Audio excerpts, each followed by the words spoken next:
Welcome to the Explainer. Today, we're embarking on an absolutely epic journey through life science. We're going to start with things so unbelievably small that you literally need a powerful microscope just to see them, and then we're going to zoom all the way out to examine the massive global ecosystems that cover our entire planet. It's a really fascinating ride from the micro to the macro, and by the end of this Explainer, I promise you're going to see the natural world around you in a completely different way. Okay, let's dive into our roadmap for today.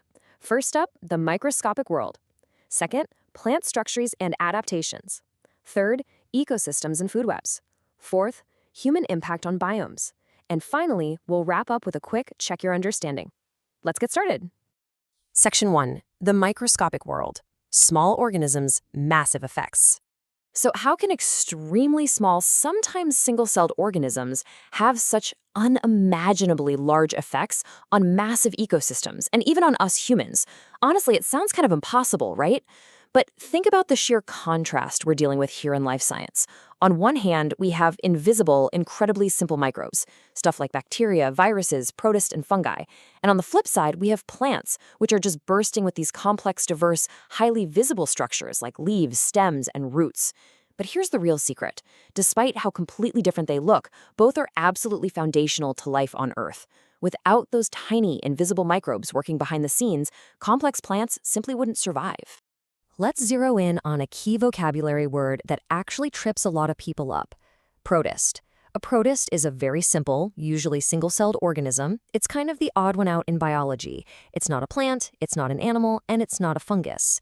But hey, don't let its simplicity fool you for a second. These little guys play a completely crucial role in our environment. You can think of them like the microscopic engines in our oceans and lakes. They're out there providing oxygen and serving as the absolute base of the food chain for just countless other creatures. Now, when most of us hear the word microbe, we almost immediately think of germs, right? We think about getting sick. And yeah, for sure, there are disease-causing microbes out there that can deeply disrupt both ecosystems and human health. But actually, there is also a massive, delicate balance of beneficial microbes. I mean, there are bacteria in your stomach right now literally helping you digest your lunch. There are fungi in the soil naturally pumping vital nutrients directly into the roots of trees. Microbes aren't just enemies, they are essential life-sustaining helpers. Section 2, plant structures and adaptations. Surviving the elements. Zooming out from that microscopic world, we start to see that plant structures are actually brilliant survival tools. You see, a plant doesn't just look the way it does by accident. Every single leaf, every root, every stem is a brilliant physical adaptation perfectly suited to its specific environment. For example, think of a cactus. It has these thick, fleshy stems to store water in a bone-dry desert, and sharp spines instead of normal leaves to keep thirsty animals away. Meanwhile, a plant in the rainforest, it might have giant, broad leaves designed to catch as much sunlight as possible under a super thick canopy. It's literally a masterclass in survival engineering. Section 3, ecosystems and food webs, the delicate balance.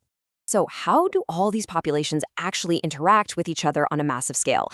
Well, to understand that, we need to talk about biomes. A biome is a large geographic area characterized by its specific climate, its natural resources, and all the interconnected organisms that live there. Basically, think of biomes as the Earth's mega neighborhoods. The desert, that's a biome. The tundra is a biome. The rainforest is a biome. Every single plant and microbe we just talked about has to find its specific place within its neighborhood.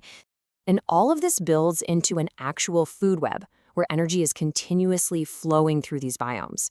Step 1, the sun gives energy to plants, which are our producers. Step 2, herbivores eat those plants, and then predators eat the herbivores. These are our consumers. But here is the really crucial part.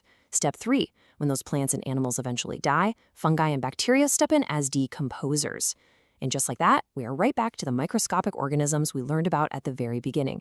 They break everything down so the plants can use the nutrients all over again. It is a perfect, continuous loop of energy. Which brings us to a critical, overarching question. How do organisms, resources, and environments influence one another over time? The reality is, everything is completely connected. A change in the resources changes the environment, which in turn changes the organisms. It is a highly delicate balance, and it really takes very little to tip the scales entirely. Section 4, human impact on biomes, changing the balance. And that brings us to the most complex variable in our whole ecosystem. Us, human beings.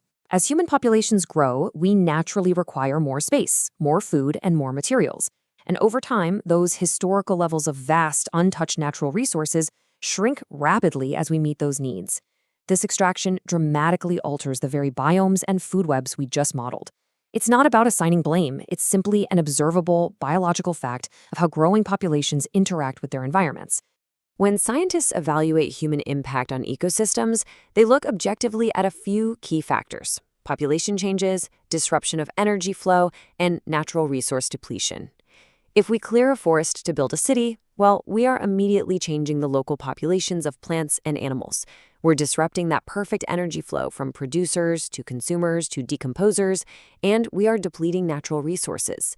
Understanding these mechanisms isn't about taking political sides, it's about looking purely at the biological data to understand exactly how the Earth's systems react to our presence. Section 5. Check your understanding, connecting the units. Okay, we've zoomed from a single microscopic cell all the way out to human impacts on global biomes. So let's see how well you can connect these concepts. Here is your challenge. What happens to an entire food web if a microscopic plant virus removes the primary producers? Think about what we just learned. A virus is tiny, almost invisible. Primary producers are our plants. If that tiny virus completely wipes out those plants, what happens next? Let's walk through the cascading effects together. First, the primary producers, the plants, are wiped out by the virus. Because the plants are gone, the consumers, so the herbivores and eventually the predators, completely lose their primary energy source. They either have to move to a new area or they die out. Because of that massive chain reaction, the entire biome experiences a huge population change. Do you see what just happened there? A completely microscopic event triggered a massive ecosystem-wide collapse. Which brings us to a final provocative thought I want to leave you with today. How do the smallest bacteria and our largest human actions share the exact same power to reshape an entire biome? When you think about it, it all comes down to that delicate balance. Whether it's a tiny microbe recycling nutrients in the soil or human populations changing the flow of natural resources, every single action ripples through the web of life. You are a living, breathing part of that biome, and understanding how it all connects is the very first step in protecting it. Keep wondering, keep exploring, and I'll see you on the next explainer.